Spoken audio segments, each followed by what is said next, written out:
Ada orang yang sholat tapi susah meraih kesuksesan. Gagal lagi, gagal lagi. Ada orang yang sholat doanya belum terkabul. Masalahnya apa? Jadi dari sekian yang dijanjikan itu kenapa belum teraih? Ini pun teman-teman sekalian tidak luput dari keterangan Al-Quran. Tidak luput dari jawaban Al-Quran. Bahkan sebelum saya, Anda, kita bertanya, Allah sudah lebih dulu menyampaikan keterangan kepada kita. Ada dua penyebab yang paling utama yang menjadikan seseorang yang menunaikan sholat berpotensi tidak meraih satu atau bahkan lebih di antara keutamaan yang dimaksudkan. Jawaban pertama terdapat dalam Al-Quran surah kedua Al-Baqarah di ayat ke-45, kemudian solusinya ayat 46-nya. Yang kedua kita temukan di Quran surah kedua 29. Di Quran surah kedua 29 Al-Ankabut di awal ayat ke-45-nya. Tuh, sama-sama 45 ayatnya, ya, tapi nanti dengan pemaknaan yang berbeda. Baik, mari kita lihat dengan cepat. Apa penyebab orang sholat berpotensi belum atau tidak meraih apa yang dijanjikan ini? Yang pertama di Quran surah kedua Al-Baqarah di ayat ke-45 Allah menegaskan. Perhatikan kalimatnya. Wasta'inu bis-sabri was-salah.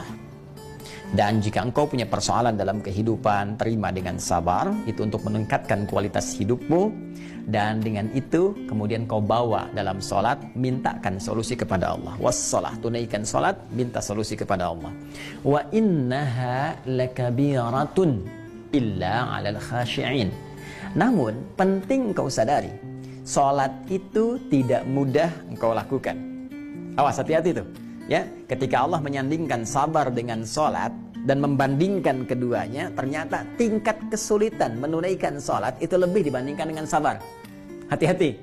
Artinya kalau orang tidak sabar menunaikan sholat, orang tidak serius menunaikan sholat, itu sulit kemudian akan menunaikannya dengan sempurna. Jadi lebih mudah dalam bandingan Al-Quran, lebih mudah kita belajar berikhtiar untuk sabar dibandingkan kita menyempurnakan untuk menunaikan sholat dengan baik. Kalau kita tidak serius. Nah, tapi Allah tidak berhenti sampai situ. Supaya Anda tidak bertanya, kalau begitu kalau sholatnya berat, kenapa kita diminta menunaikan? Hei, belum selesai ayatnya. Allah berikan jalan supaya sholat ini mudah ditunaikan oleh kita. Tapi kalau Anda nggak ikuti jalannya, tetap akan sulit bagi Anda.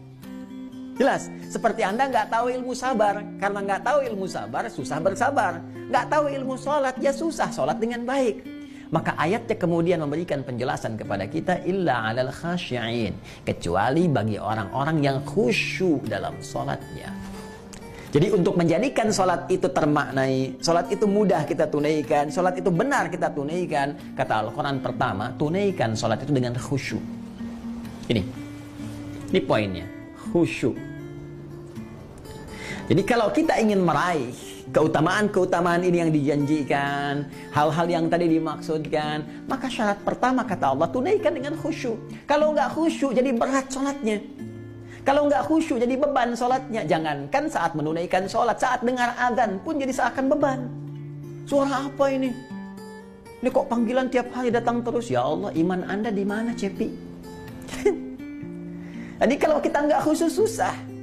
Nah, karena itu penyebab yang pertama kalau ada orang belum meraih apa yang dimaksudkan, boleh jadi sholatnya belum khusyuk. Pertanyaan susulannya, bagaimana supaya kita bisa khusyuk sholatnya ya Allah? Bagaimana cara khusyuk yang baik itu? Maka Allah memberikan jalan kepada kita. Jalan pertama langsung di ayat ke-46-nya. Ini poinnya. Perhatikan caranya. Alladzina yadhunnuna annahum mulaqu rabbihim. Satu. Wa annahum ilaihi raji'un. Dua. Ini rumus cepat untuk khusyuk dalam sholat. Ya, bagian pertama, rumus cepat untuk khusyuk. Kata Allah, alladzina yadhunnuna annahum mulaqu rabbihim. Orang khusyuk itu adalah orang-orang yang saat akan sholat. Awas, tolong garis bawahi. Ternyata khusyuk itu dimulai fasenya dari sejak akan sholat. Jadi jangan langsung dipahami saat sedang sholat. Ya, karena ternyata kekhusyuan itu untuk mendatangkan kekhusyuan fasenya dimulai saat akan sholat. Nah, orang khusyuk ini udah kelihatan saat akan sholat. Bagaimana penampakannya? alladzina yadhunnuna annahum mulaqu rabbihim. Orang-orang yang khusyuk itu adalah orang-orang yang saat akan menunaikan sholat, dia sudah menyiapkan diri dan merasakan akan menghadap kepada Rabbnya.